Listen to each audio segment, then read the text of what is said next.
Brought to you by Penguin.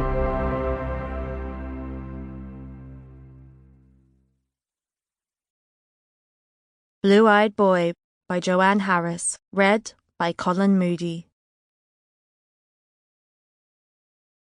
And what I want to know is, how do you like your blue-eyed boy, Mr. Death?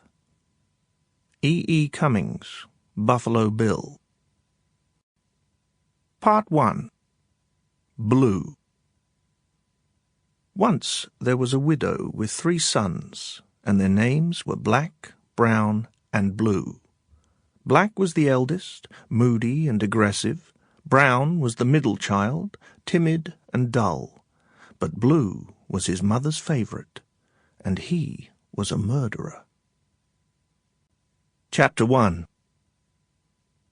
You are viewing the web journal of Blue-Eyed Boy, posting on Bad Guys Rock at webjournal.com. Posted at 0200 hours and 56 minutes on Monday, January the 28th. Status: public. Mood: nostalgic. Listening to Captain Beefheart, Ice Cream for Crow. The colour of murder is blue, he thinks. Ice blue, smokescreen blue, frostbite, post-mortem, body bag blue. It is also his colour in so many ways, running through his circuitry like an electrical charge, screaming blue murder all the way. Blue colours everything.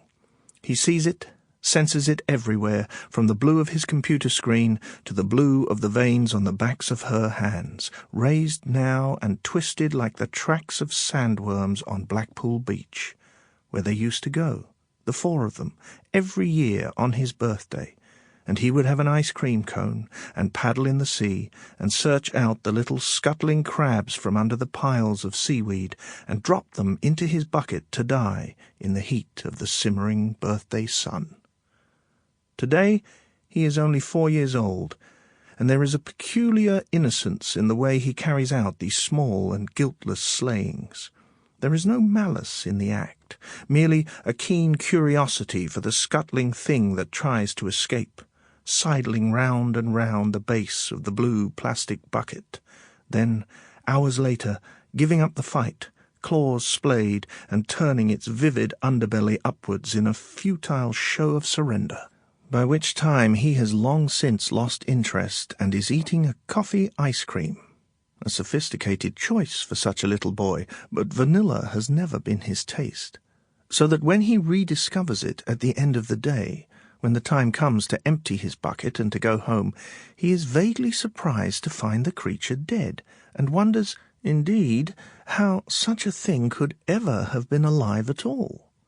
His mother finds him wide-eyed on the sand, poking the dead thing with a fingertip. Her main concern is not for the fact that her son is a killer, but for the fact that he is suggestible, and that many things upset him in a way that she does not understand. "Don't play with that," she tells him. "It's nasty. Come away from there." "Why?" he says. Good question. The creatures in the bucket have been standing undisturbed all day. He gives it some thought. "They're dead," he concludes. "I collected them all, and now they're dead." His mother scoops him into her arms. This is precisely what she dreads, some kind of outburst. Tears, perhaps, something that will make the other mothers look down their noses at her and sneer. She comforts him. "It's not your fault. It was just an accident. Not your fault." An accident, he thinks to himself. Already he knows that this is a lie. There was no accident. It was his fault, and the fact that his mother denies this confuses him more than her shrill voice and the feverish way she clasps him in her arms, smearing his T-shirt with suntan oil. He pulls away. He hates mess, and she fixes him with a fretful gaze, wondering if he is going to cry. He wonders whether perhaps he should. Maybe she expects it of him.